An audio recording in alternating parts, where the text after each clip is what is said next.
gbàgbọ́ pé ọ̀rọ̀ tí n bá sọ adélé adóko. Mo rọ̀ wá fún àwọn ohun tí mo rí ní àárọ̀ yìí. Mi ò bá ẹnikẹ́ni sọ̀rọ̀ láti ilé-iṣẹ́ Punch. Mi ò bá ẹnikẹ́ni sọ̀rọ̀. Tí n bá fẹ́ ṣe interview, màá dúró. Presenter máa dúró. Mo ti ṣe ọ̀pọ̀lọpọ̀ interview. Mo fi àkókò yìí sọ fún wa pé èmi ò bá ẹnikẹ́ni sọ̀rọ̀ láti ilé-iṣẹ́ Punch newspaper. Wọ́n lọ gbé old picture mi, wọ́n dẹ̀ gbé sórí kíní. Maybe ẹlòmíì lè pè mí lórí phone, ṣùgbọ́n that is not interview. Mi ò fún ẹnikẹ́ni láṣẹ láti gbé ọ̀rọ̀ mi jáde lórí Punch newspaper. And tẹ́ bá watch mi dáadáa, this is my first time tí màá disclaimer lórí pé kò jọ, mi ò bá ẹnikẹ́ni sọ̀rọ̀. Ọ̀pọ̀lọpọ̀ ìbéèrè ni mò ń gbọ́ láti àárọ̀ tí mo dẹ̀ fẹ́ tẹ ìmọ́lẹ̀ díẹ̀. Tí mo dẹ̀ fẹ́ tẹ ìmọ́lẹ̀ díẹ̀.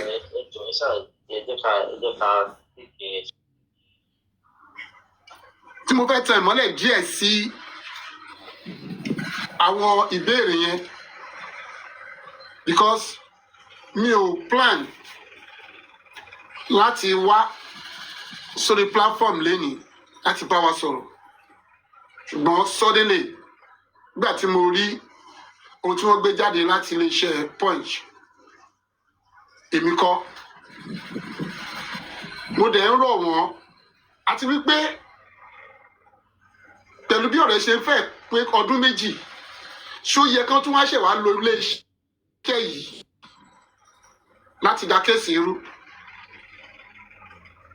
Ṣé kìí ṣe àwọn akánì tí mo fi kọrin náà ni tó fẹ́ yọ Ísírẹ́lì lẹ́nu? Ọmọ mi kú, mo ròyìn bí mo ṣe débẹ̀. Ìmí kò sóhun tí mi ò kà tán. Mi ò kàwé ṣùgbọ́n mo ka ọpọlọ mi láti sọ irú àwọn èèyàn tí mo bá nínú ilé, irú àwọn tí mo bá ń bẹ̀. Mi ẹ̀ bá sọ pé mo bá Naira Marley nínú ilé ibi tí ọmọ mi kú sí. Tọ́ba ni mo sọ nípa Naira Marley, that was almost a year. Ohun tí èmi witness was October. Then September lọmọ kú. According to bí wọ́n ṣe sọ, on the 12th. Torí mi gan mi ò gbà on the 12th gbọ́. Torí driver ń sọ pé aago 9 àárọ̀ náà ti pè ń kó lọ rìpọ́ọ̀tù ara wọn. Nọ́ọ̀sì dẹ̀ ló ń dé ní aago 12 láti wá treat Mohbad. Ẹ gbọ́ ta ló wá treat? Ọlọ́pàá ìpínlẹ̀ Èkó. Ta ni nọ́ọ̀sì wá treat? Gbogbo àwọn kan tó ṣẹlẹ̀ ní ẹjọ́ rèé. Ṣùgbọ́n wọn ò rí nǹkan wà tó wà tangible láti sọ sí. Ta ni nọ́ọ̀sì wá treat ní aago 2? Ohun tí mo rí lèmi ń sọ. Kò dẹ̀ sí ọ̀rọ̀ tí n bá sọ bẹ́ẹ̀ ṣe máa bá nìyẹn.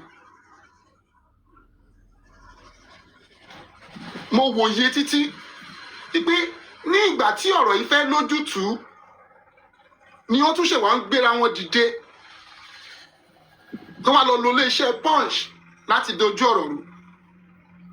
Tí ẹ bá kíyèsí mi dáadáa, mo níjọ́ tí máa kọ́kọ́ fojú kan Naira Marley.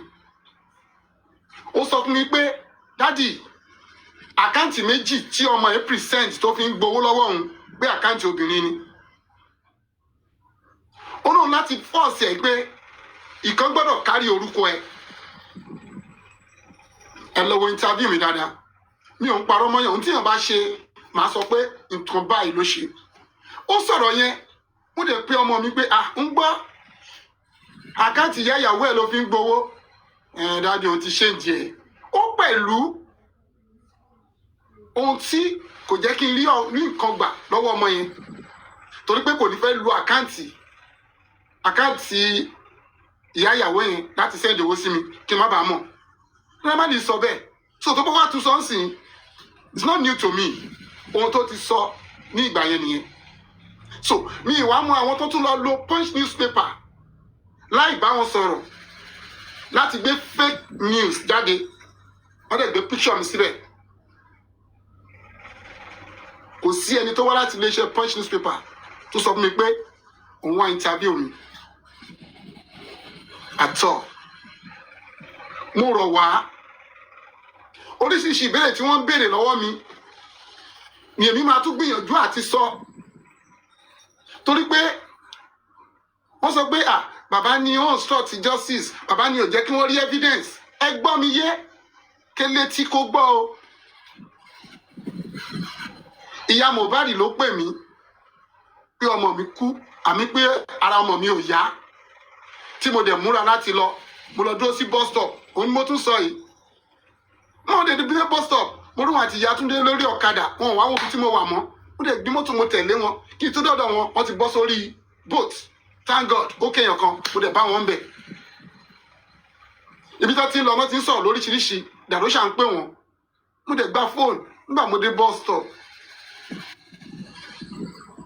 Lọ́wọ́ ìyá mo ilé, ara ọmọ yẹn ti yá ń sìn, àwọn ti ń gba treatment lọ́wọ́, ẹ̀yìn ẹ̀ padà sílé. Tí mo wá rí ṣe báwọn tó ń pè látàárọ̀ ló sọ pé kí n padà sílé, para ọmọ ti yá ẹ̀, ọmọ yìí ti kú. Mo délé Mohbad, aago 9 ti kọjá. Àwọn èrò tí mo bá ń bẹ̀ mi ò lè kà wọ́n tán. Wọ́n ti lé ní 100. Mo sọ nínú interview pé mo bá àfà, mo bá lọ́yà, mo bá yàwó, mo bá dùrà, mo bá lifestyle. Mo dẹ̀ bá àwọn division tí wọ́n jọ ń ṣe eré káàkiri. Mo ní mo gba kíṣìn wọlé, mo lọ sókè bí tí mo ti rí Dúbè tó sókè fún ẹ̀jẹ̀ nìyẹn. Fọláṣadé náà tó yẹ pé ìyá Mohbad ló wá fọ ẹ̀jẹ̀ evidence dànù. Ẹni tó lù representative Davido ó ń introduce ara ẹ̀ sí mi hàn fún mi. Owó kí ni lè gbarú owó yìí? PA rèé, tẹ bá fẹ́ fún lówó ó lè yọ̀ǹda fún PA. Pẹ̀lú ìwọ̀nba ibi tí ọgbọ́n mi mọ, mo mọ̀ pé èèyàn lè máa gbé òkú lọ. Ọlọ́pàá béèrè police report, ambulance, ó pe ambulance. Tí ẹ̀gán wọ́n tún tẹ̀sẹ̀ pé kò sẹ́mi lẹ́nu tó pọ́n ti ẹ̀ bá mọ̀ ẹ̀. Nínú Nàìjíríà náà ni mo tún pé ọ̀gá ọlọ́pàá, wọ́n ẹ̀ bá mọ̀ ọmọ yìí, ṣé dókítà làwọn pípù yìí ni? Àwọn tí mo tó wọ́n ẹ̀ bá mọ̀ ọmọ mi, kọ́ bí àná fi gbé wọn padà, mọ́tò ọlọ́pàá náà fi gbé wọn pa. Nílùú Èkó yìí náà ni. Now, Adé police station mo lò 3 hours. Wọ́n ti kọ police report. Ẹnìkan wá láti ọ́fíìsì tí mi ò mọ̀ pé they should stop it. They should not give it to me. Kí ló dé ọ̀gá? Ó ní ìgbà tí kíní ìṣẹ̀lẹ̀ ó ń bo ni mo rìpọ́ọ̀tù sí. Èmi dẹ̀ jẹ́ kó yé wọn pé àlejò ni mí o. Ibi tí mo mọ̀ náà ni mo wá sí yìí o. Mo ṣe bá òkú ọmọ lẹ́ni. Wọ́n ní wọn ò lè fún mi. Pẹ̀lú ìgbàgbọ́ pé tí n bá dé mọ́ṣúárì wọ́n gbà. Mo dé mọ́ṣúárì láì mọ̀ pé girlfriend olóògbé ó ní doctor report, ó ní doctor statement dání. Mo dọ́dọ̀ àwọn attendants tó máa gba ọmọ sí mọ́ṣúárì. Wọ́n ní where is my police report? Where is doctor report? Mi ò rí kankan múlẹ̀ láì mọ̀ pé girlfriend ń mú dání.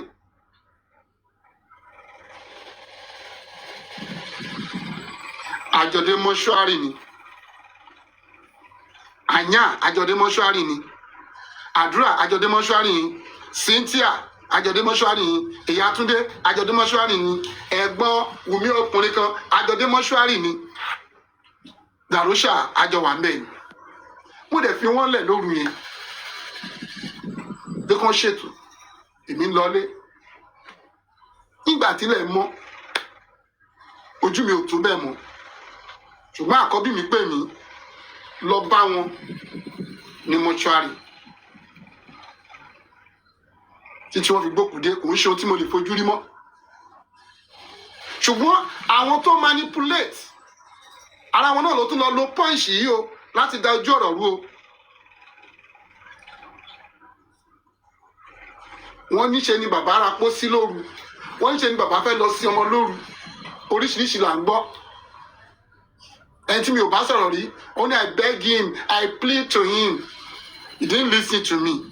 Nígbà tó yá ló ní bàbá I'm sorry, mo mọ̀ pé oríṣiríṣi rọ.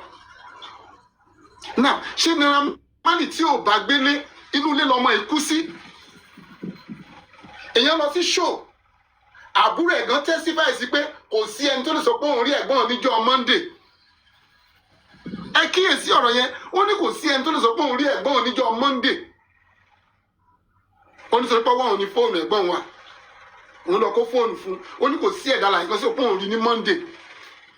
Driver tó kúrò ń bẹ́ẹ̀ Monday, ó ní wọ́n pè òun láàárọ̀ kùtùkùtù aago 9 pé kóun lọ report ara òun ní police station. Lẹ́ni tó ń gbé ó ti kú. Nọ́ọ̀sì lóun dé láago 2, ta ló nọ́ọ̀sì wá treat. Ọlọ́pàá dẹ̀ gbọ́ gbogbo eléyìí. Arogbo eléyìí náà nílé ẹjọ́ pé aago 2 lòun dé o. Wọ́n rí testimony ti driver, wọn ò sọ anything sí pé ta ló kú ní aago 9 tán ti pe ìwọ driver tó sí ń bẹ̀. Ọmọ tó ti kú láti Monday mójú. Àbí ṣèbẹ́ni tó bá pé èdè náà ẹ̀ bá wọn ló ti ń rùn. Ṣé ẹni tó kú ní aago 2 sí aago 4 ló máa sáré ẹ̀ bá mi.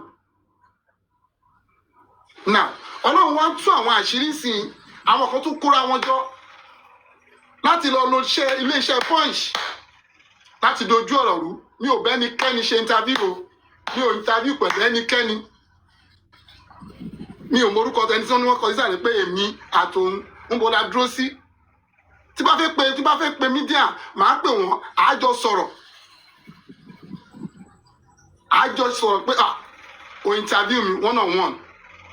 Wọ́n gbé old picture mi, wọ́n bá gbé sí, wọ́n ní bàbá Mohbad say so thing, bàbá Mohbad debunk this. It's capital no, and it's a liar. It's a fake news. Pé bàbá Mohbad ṣe interview pẹ̀lú ṣe iléeṣẹ́ Punch. Ní ìgbà wo, ní àkókò wo?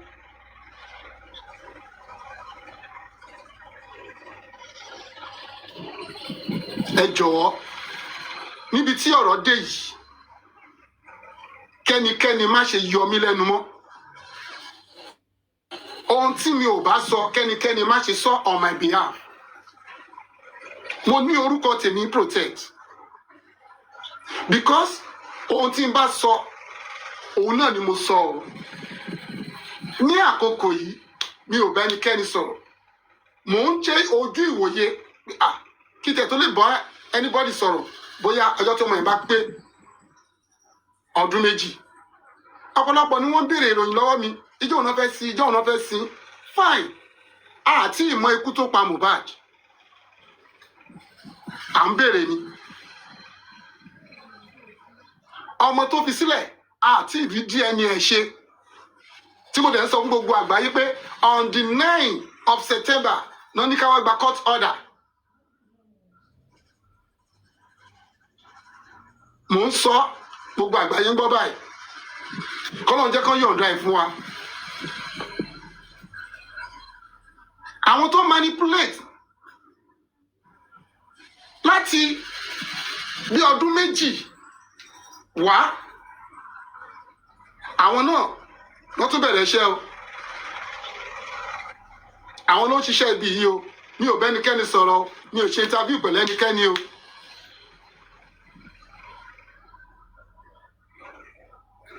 Naira Marley ò sí ilé tí ọmọ mi ti kú.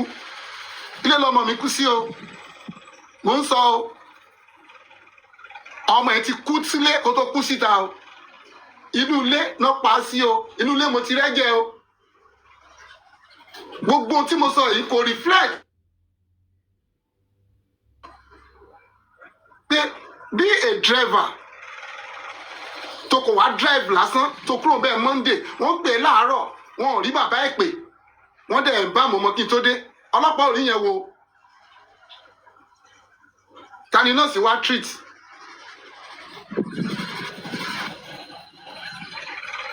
So ní àkókò yìí tí Ọlọ́run wá ń tan ìmọ́lẹ̀ sí àwọn tó yí dìn kí ló lè mú kán pọ̀ ọmọ yìí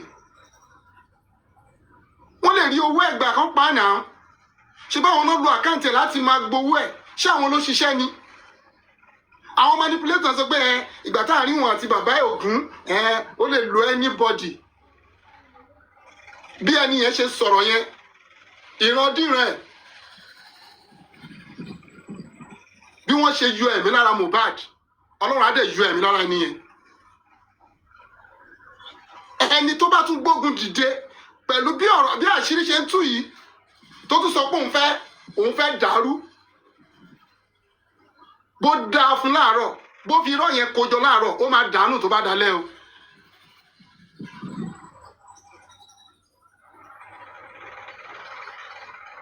mi ò lè sùn tí n bá ti rántí ọmọ yìí torí mi mọ tó lè dùn mí tó lè tó ọ̀rọ̀ Mohbad igi àkọ́ṣẹ́ mi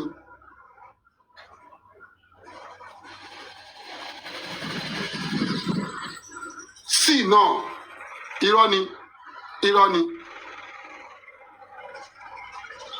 nígbà tí Ọlọ́run tún wá gbé àwọn kan dìde láti tan ìmọ́lẹ̀ sóhun tó ń lọ yìí ẹ̀yin náà wò ó ẹbí ẹ̀yin even èmi tí mo jẹ́ kápẹ́ńtà gan láì ṣe lọ́ọ̀yà gan mo mọ̀ pé ta ni nọ́ọ̀sì wá treat ní aago 2 dírẹ́bà tó gbé Mohbad lọ wọ́n ń pè ní aago 9 pé kó lọ rìpọ́ọ̀tù ara ẹ̀ pé ẹni tó gbé lánàá ti kú ta ni nọ́ọ̀sì wá treat láago 2.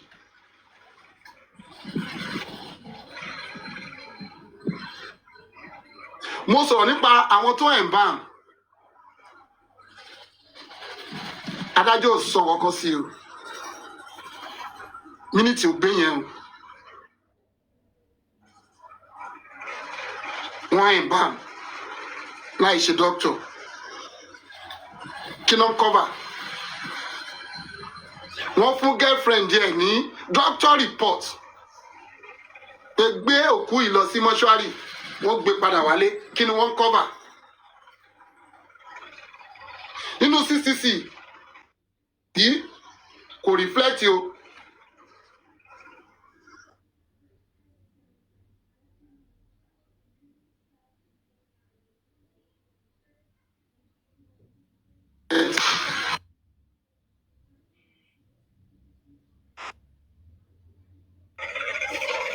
torí tí wọ́n fọ́ sínú ìpè nípe ìfọn jáde o inú ilé lọmọ mi kú sí o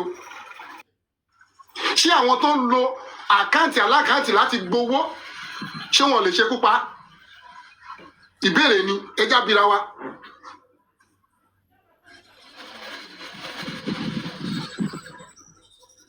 monkey dey walk babu dey shop ìyá girlfriend àkáǹtì ẹ̀ lọ́ fi ń gbowó iṣẹ́ tí ọmọ ṣe kí ló lè yára pààyàn láyé ṣé kì í ṣọ̀rọ̀ owó ni.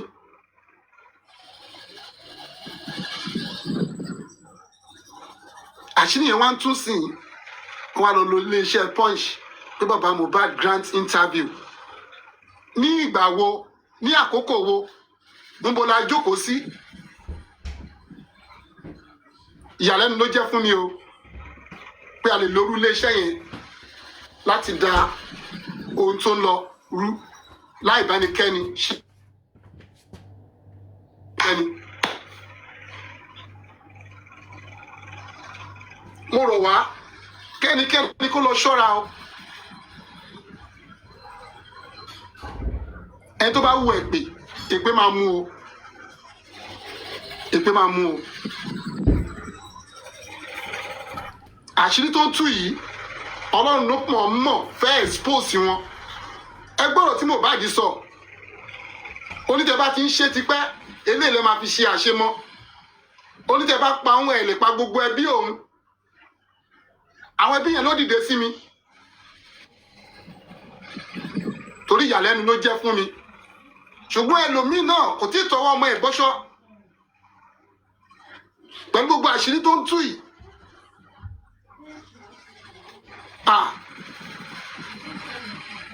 olórin kan ló kọrin kan ó ní nínú ẹranko tó ń bẹ láyé àti mọ ẹranko tó burú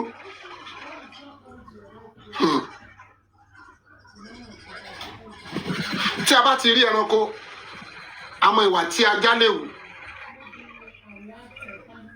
àmọ́ ìwà tí kìnìún lè wù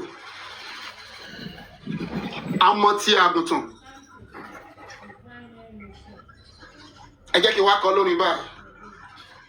ṣùgbọ́n àwa ọmọ ènìyàn tá a bá ń bára wa jẹ tá a bá ń bára wa mu ohunkóhun ló lè ṣẹlẹ̀ nígbàkúgbà tàbí lọ́jọ́ iwájú.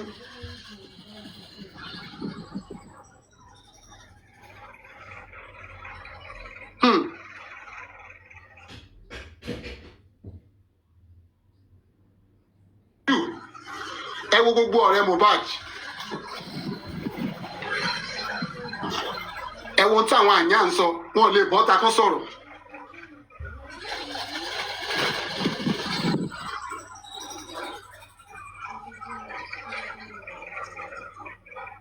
kó máa ṣe o. ẹ wo Bella tó pera ẹ̀ ní ọ̀rẹ́ kòríkòsùn kò lè bọ́ ta kó sọ̀rọ̀ ní justice for Mohbad.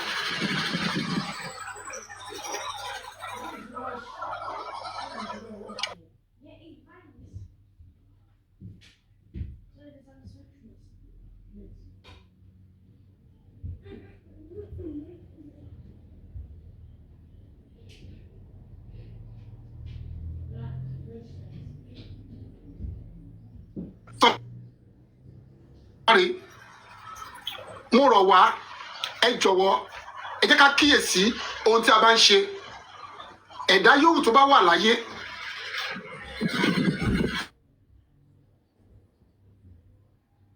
wọ́n wá ń ṣàdúrà fún iṣẹ́ ọwọ́ ẹ̀ máa padà ṣépè fún un ẹ̀ tí ayé tún ṣépè fún iṣẹ́ lórí ọ̀rọ̀ Mohbad ẹ jẹ́ ká ṣọ́ra pẹ́.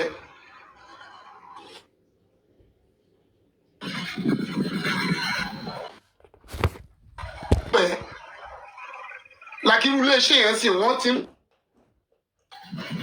kí ègún má bàa wọ iṣẹ́ yẹn torí mi ò bá ẹnikẹ́ni ṣe interview lórí ilé Punch kò sẹ́ni tó pè mí.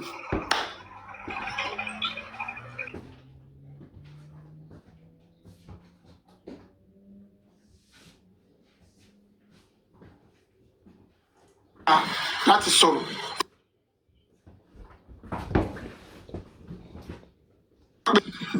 àwọn tí wọ́n ń ka sílẹ̀ kí wọ́n lè sọ fún gbogbo àgbáyé mi ò rẹ́nikẹ́ni iṣẹ́ o mi ò bá lè ṣe Punch ṣe interview o kò sẹ́ni tó wá sọ́dọ̀ mi o tó wá ṣe interview fún mi o sọ́dọ̀ mi pé bàbá Mohbad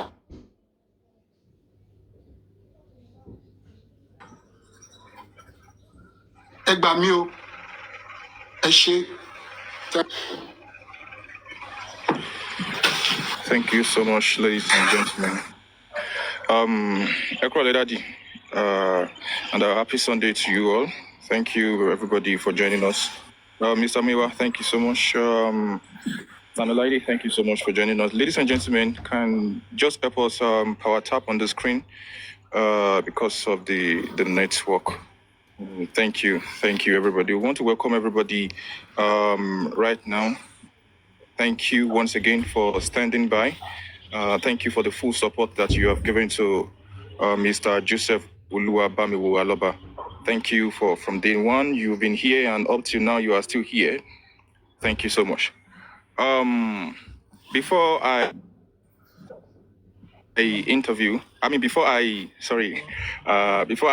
interpret, Baba was not supposed to come out today, but based on what happened, he needed to come out.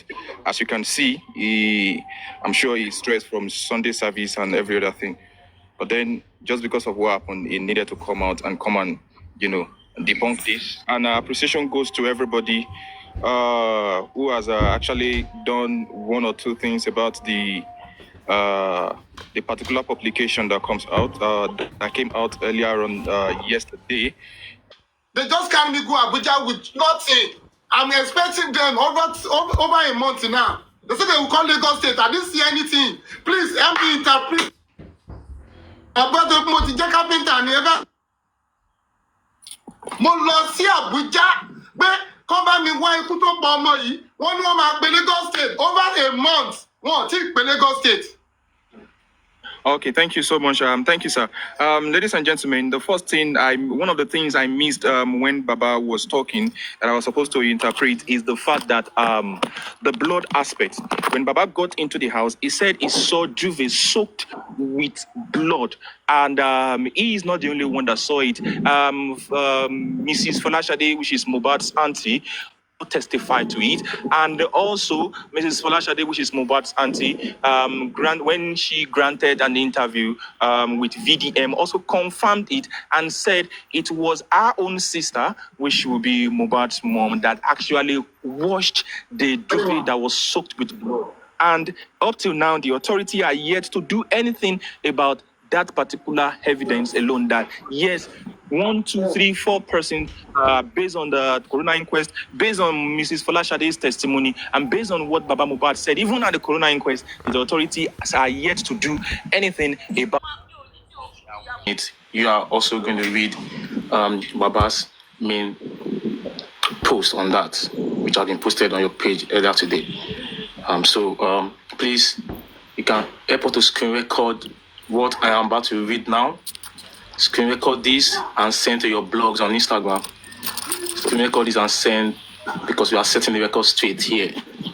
This is a formal letter sent to Punch newspaper editor-in-chief, which I'm going to read right now. Thank you so much, everyone. The subject: formal demand for retraction and public apology. To the editor-in-chief, Punch newspapers. I write to categorically reject and condemn the publication dated 24th August 2025, titled, "It's a Lie, Naira Marley Bullied My Son, Mohbad's Dad," falsely attributed to me, Mr. Joseph Aloba, father of the late Ileolu Aloba, popularly known as Mohbad. At no point did I grant Punch newspapers or any of its representatives an interview on this matter. The words and assertions credited to me in this said article are false, misleading, and defamatory. For clarity, I did not speak with Punch newspapers on this subject. 2, I did not authorize Punch newspapers to publish any comment or statement on my behalf. 3, I previously cautioned another media outlet, BBC, not to publish misleading content after I suspected an attempt to set me up. This makes Punch's false attribution even more damaging and suspicious. This publication has caused me serious emotional distress, reputational harm, and misrepresentation of my position in a matter of great public importance. Such reckless journalism is unacceptable and will not be tolerated. Accordingly, I hereby demand the following within 24 hours of receipt of this notice. 1, immediate removal of the said publication for all Punch platforms, websites, social media, and syndications. 2, a public apology issued with equal prominence to the first story, clearly stating that I never granted Punch newspapers the interview or made the statement attributed to me. A formal written confirmation sent directly to me that these steps have been taken. Failure to comply with these demands will leave me with no choice but to instruct my legal team to commence appropriate civil and criminal proceedings against Punch newspapers and its editors for defamation, misrepresentation, and damages.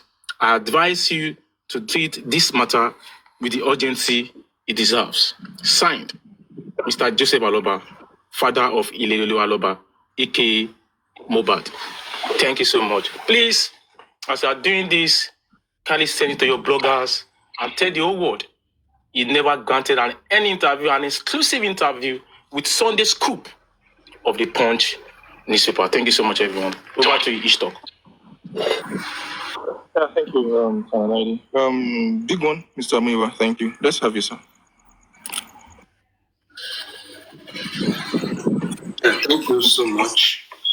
And then I use this opportunity to thank every member of the public, the lover of Baba, the lover of Mohbad, the lover of every youth in Nigeria, the lover of every youth in Africa, the people who have stand still to see that Ileri Oluwa, Oladimeji, promise Mohbad get justice. It's a pity the kind of country we are. But what I know is that the truth will prevail. The publication, the written letter to the editor has said it all. We want to set the record straight. In any journalism, if you want to talk to somebody, you have to present yourself officially. Inform the person you are from so publication. When we get to the bridge, we cross it. What we want the Punch and the editor to do within 24 hours, if they fail to do it, we go the other route. I thank you all.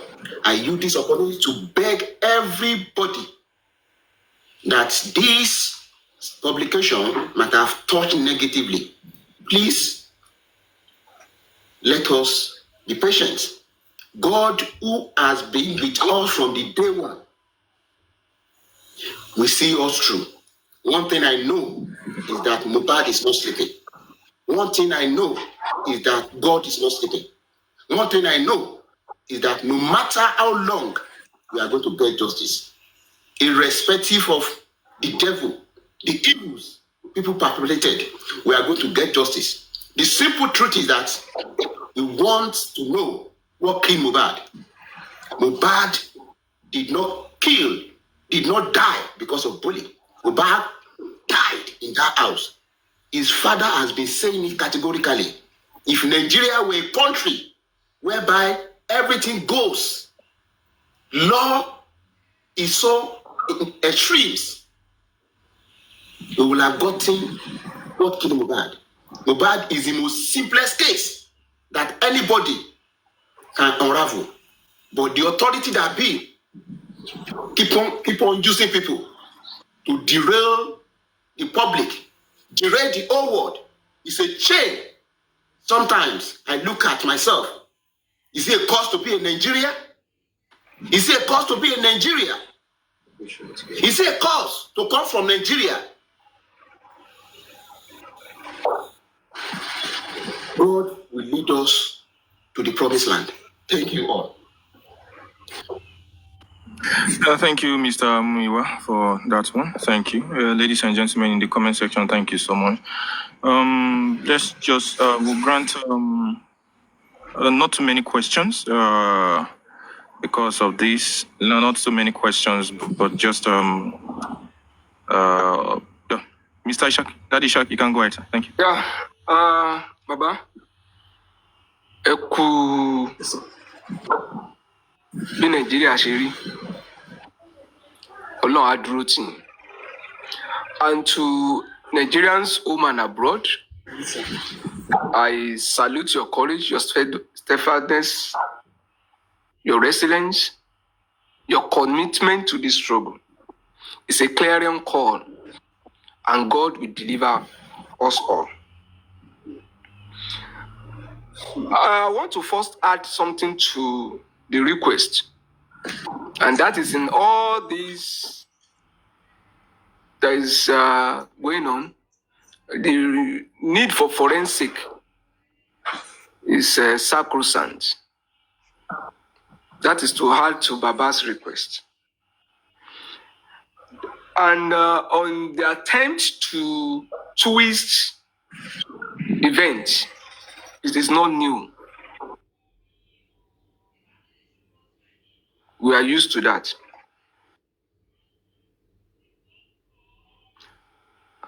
And I like Baba's approach.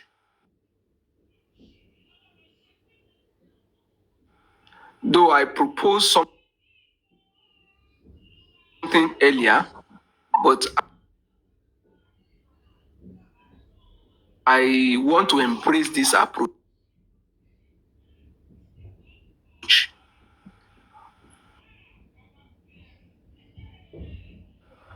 No cause yet.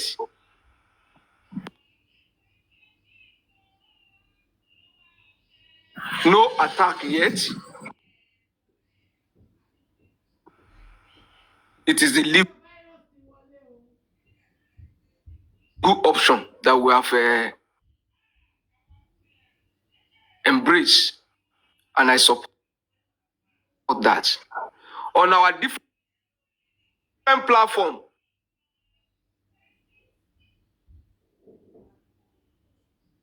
it's nothing bloody. We are not going for personal attack. This is a social revolution. It is our right. And what we are demanding for is we do it within the ambit of the law. You can see these are the cream of the society behind aloba. These are the working class who embrace a carpenter, a carpenter that has demonstrated family responsibility. Is a father,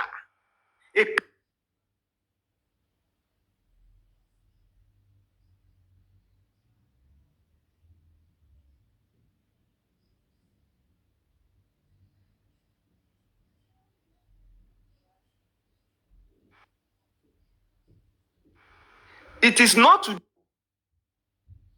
today in tó ń ṣe fún bàbá anáfínú fẹ́ fi kọ́ ọmọ lọ́rùn yìí. And the day is not going to be a day for question and answering. Baba, you have been very clear and conscious in your presentation. Ẹ fà wá sílẹ̀.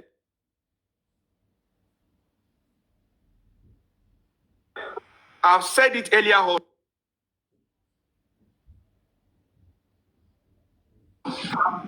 Àwa ni sójà ẹ. Àwa ni sójà ẹ lórí ìkànnì. Àwọn aláròpin ẹ̀dá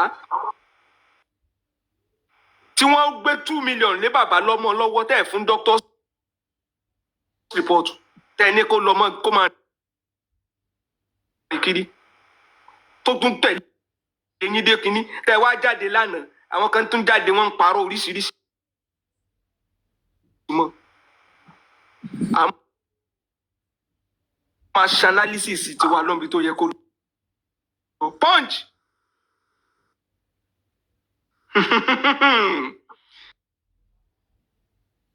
Hey.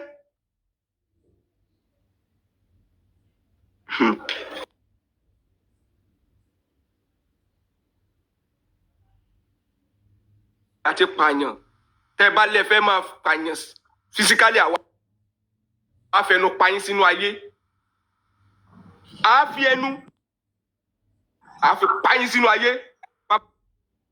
Aloba, be strong. Nothing do you.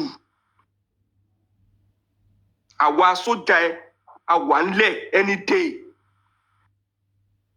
and anywhere tán bá ti wá èèyàn kan báyìí ló ń fẹ́ gbé ọ̀rọ̀ blessing wá, your family will not be divided. I've said it. ọmọ tó bá fẹ́ gbọ́ wọ́n ti try all options, all your children, all the entire family, you try options, yẹ̀yẹ́ náà bá bọ̀ bẹ̀. Ṣé bó ni ó ń ka àdìmọ́ ń jáde ńsìn tó ní ìyá Mohbad jẹ ẹrù ọmọ ẹ̀ nígbà tí ìyá tiẹ̀ tó ń fowó tiẹ̀ gbà káǹtì, ẹni tó lẹ́rú ló lẹ́rù. Tí ò bá ṣe pé ìyá Mohbad ò mọ ibi tó yẹ kó rìn sí. Ó máa sọ pé ìyá Mohbad ẹnu ẹ̀. Ó máa sọ pé ẹni tó ló ń bá yín sọ̀rọ̀ nìyẹn fún 8 hours. A trained nurse who could not detect. A trained somebody who claimed to be a fi wò yín dàgbà ló ń pè ní bàbá nínú àìríjẹ nínú àìrímu.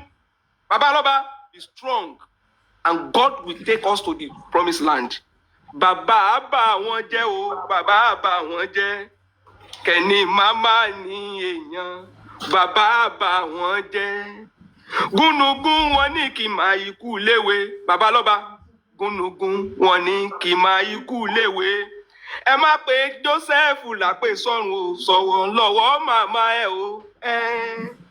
Ọmọ ńlá lọ bá o, lówó òrọ̀ ọmọ ra o. Òkìkí kan kì í pòṣù o. Ariwo ọjọ́ kò ní lè pọ̀jọ́, òkìkí kan kì í pò. Ọmọ ńlá lọ bá o, lówó òrọ̀ ọmọ ra o. Thank you all. Ẹ ṣé gan. Thank you so much, Daddy Shak, for that wonderful and brilliant one. Thank you so much. We really appreciate you. Thank you. I can see a whole lot of people sending requests in. Today is Sunday, and so it's gonna be a long day for Baba tomorrow because he's a busy man. So please just try and attend to the ones that we can attend to. Let's quickly go to General Vengeance. General Vengeance, over to you. Thank you so much. Thank you so much. Good morning. Before you go, General Vengeance, before you go ahead, sir, ladies and gentlemen, please, if you have any bad comments in the comment section and you are muted or blocked, ladies and gentlemen, know that blocking is blocking for life. Nobody's going to bring you back. It's a very sensitive situation now. Let us be mindful of the kind of comments that we draw. Thank you. General Vengeance, over to you. Thank you so much. Thank you so much. God bless you. Good morning, good afternoon, good evening to everybody. Good morning, good afternoon, good evening to Emperor Joseph Aloba. Firstly, everything I'm going to say on this platform, I'm taking full ownership and responsibility for it. And nobody should hold Emperor Joseph Aloba responsible for everything I'm going to say here on this platform or any other person. Emperor Joseph Aloba, you are not only a father, but you are a warrior. And you are fighting a battle of your life at this moment. You can be likened to the great Julius Caesar, Alexander the Great, Mandela. You are a great man. And you are standing tall for the slain Queens, Ilerolu Aloba. God will continue to bless you. The fact of this case are very simple, direct, and clear, with no ambiguity. The fact of this case was that Mohbad walked into his house on the 11th of September 2023, and he never walked out. The fact of this case is that Wunmi Adebanjo fought Mohbad seriously in the car to the Ikorodu and back to Lekki, holding him by the neck and threatening him that he was going to off his career, but she ended up offing his life. The fact of this case was that Mohbad got into the house alive, and the next thing we will see was to see Mohbad in a coffin. The fact of this case was that the driver was in that car, being a witness to every threat and bully Mrs. Adebanjo meted on Mohbad while he was alive. The fact of this case was the fact that on Tuesday, 9 o'clock in the morning, they called The boy you took to the Ikorodu was dead. That was the fact of this case. The fact of this case that 11:30 again on the same Tuesday, they called the driver again that go and report yourself into the police station. The boy you took to that party was dead. The fact of this case was that Darosha and the coroner inquest said by 12 o'clock, they called me that Mohbad was convulsing and Mohbad was dead. The fact of this case was that Nurse Feisha Ogedengbe only came into that house 2:30 p.m. on Tuesday when Mohbad was already announced dead. The fact of this case was that Wunmi Cynthia Adebanjo threw a jam into the grave of Mohbad. That was the fact of this case. The fact of this case that Wunmi's face was swollen, showing there was an evidence of physical fight between the deceased and Wunmi Cynthia Adebanjo. The fact of this case was that in 2023, WhatsApp group reviewed the judgment that coroner inquest gave in 2025. The fact of this case was that it had been premeditated in the WhatsApp group that the nurse will take the fall for the death of Mohbad.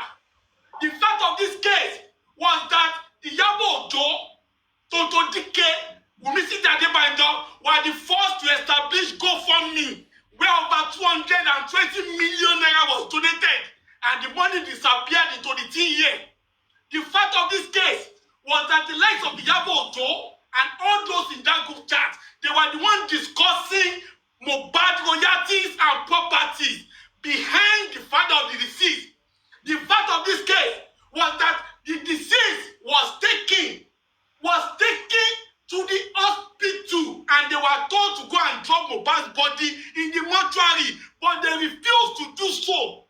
The fact of this case that body was taken to the police station and they refused to release police reports.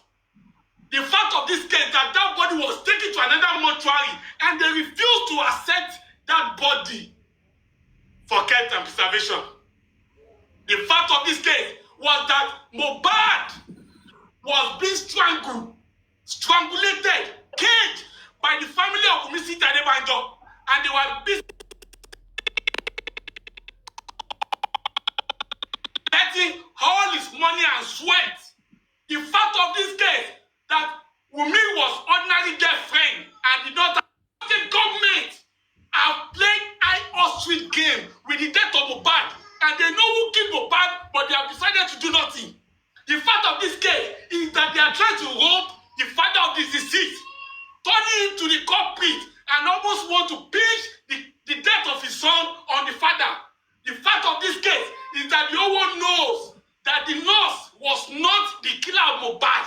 The fact of this case is that millions are standing for you, Emperor Joseph Aloba.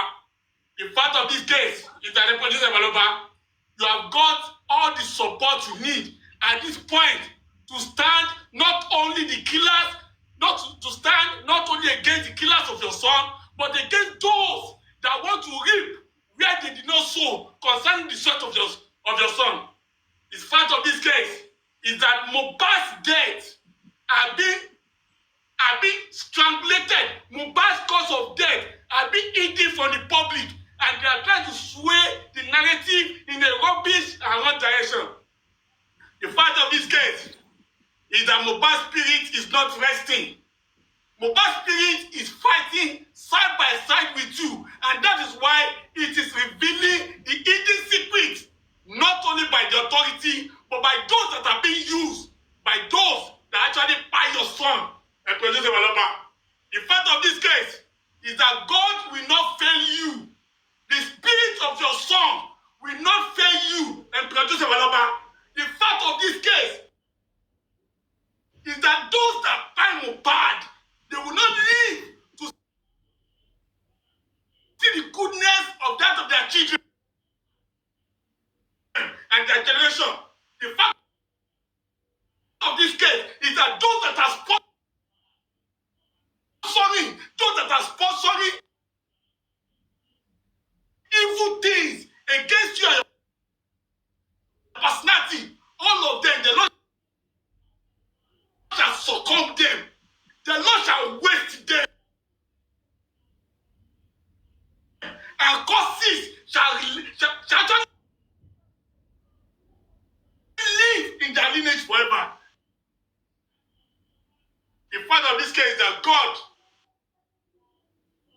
will never fail you, Emperor Joseph Aloba. God is with you, and heaven will fight your battle for you. And you shall hold your peace.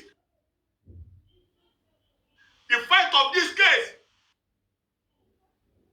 is that Mohbad's connection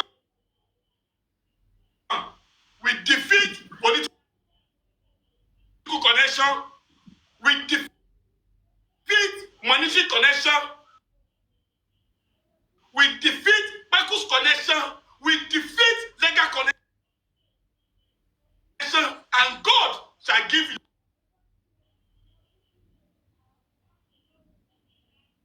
Good evening, ma. Thank you so much for joining. Let's have you, Nobu Zarago. Thank you so much. So before she go, please, I'm sorry. Please, let's take a snap, please. Baba has been on the road for the. He just came back a few minutes ago. Please, I need to take a rest because he's embarking on some journeys. And please, let's try and use it. Maybe 2-3 minutes. Please, thank you.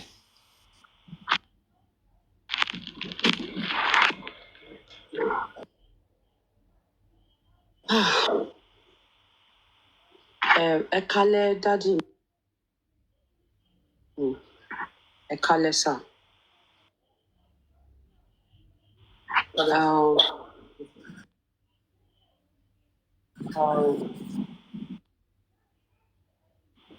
Good evening, good afternoon, good night to all my family in the house.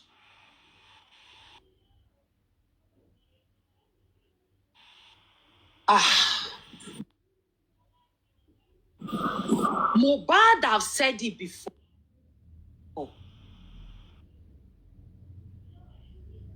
But now, at the daddy, he's a block to bá wọn everything that becoming our sins. Insta blog, he did not post it. Mohbad fún ara ẹ̀ ló sọ pé Insta blog to bá wọn parọ́. When will need Jumoke mother? They will grandma Oyoyo tó ń gba owó lọ́wọ́ Mohbad. Bàbá wà láyé o. When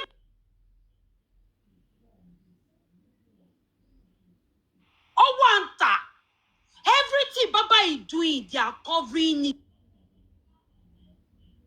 They are covering it. Ṣùgbọ́n Mohbad said he had been in the darkness for a long time. He said the light has come.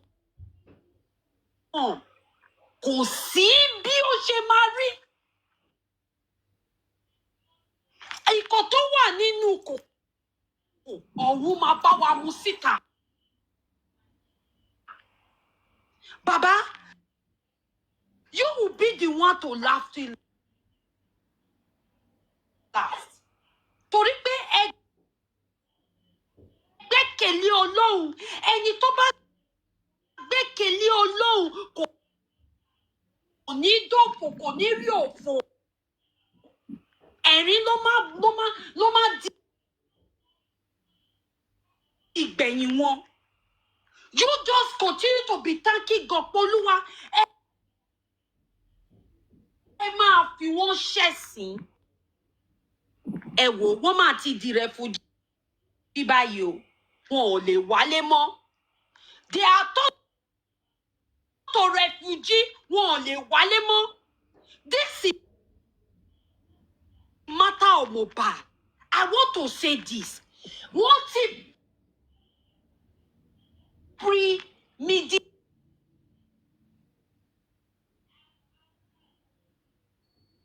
say ìkan bẹ́ẹ̀.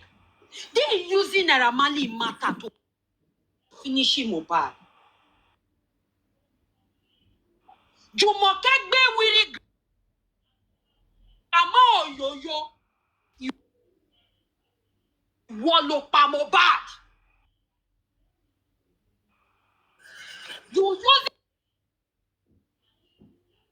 Mohbad, you finishing Mohbad. Kì í ṣọmọ ẹ, ò dẹ̀ mú ọlọ́mọ, ò dẹ̀ báyé ẹ̀jọ̀, ò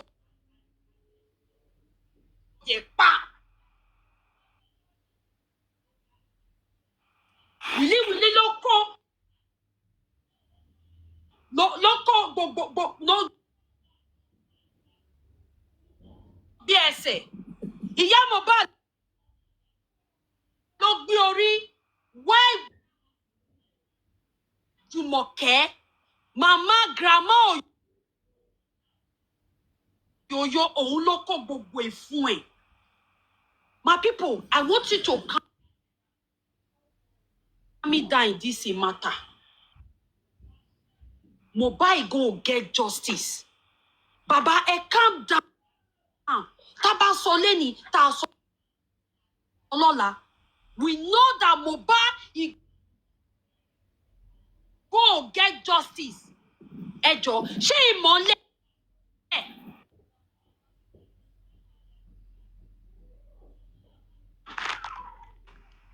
I'm going to play this music.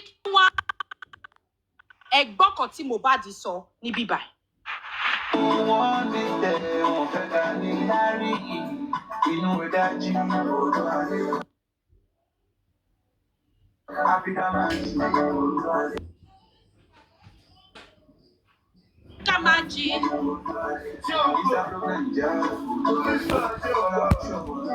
Mohbad is a goodie boy.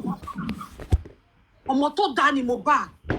My question now, don't give me one this minute. Ẹ jọ̀ọ́, wọ́n ní Mohbad that easy Naira Marley bully Mohbad. Ìjọ tí Mohbad kúrò nílé, ìyàwó gidi, my people. A goodie wife, when he say that he's a woman in controlling you, ìjọ tí ìyá ọkọ ẹ fẹ́ kúrò nílé, ó fẹ́ lọ jà.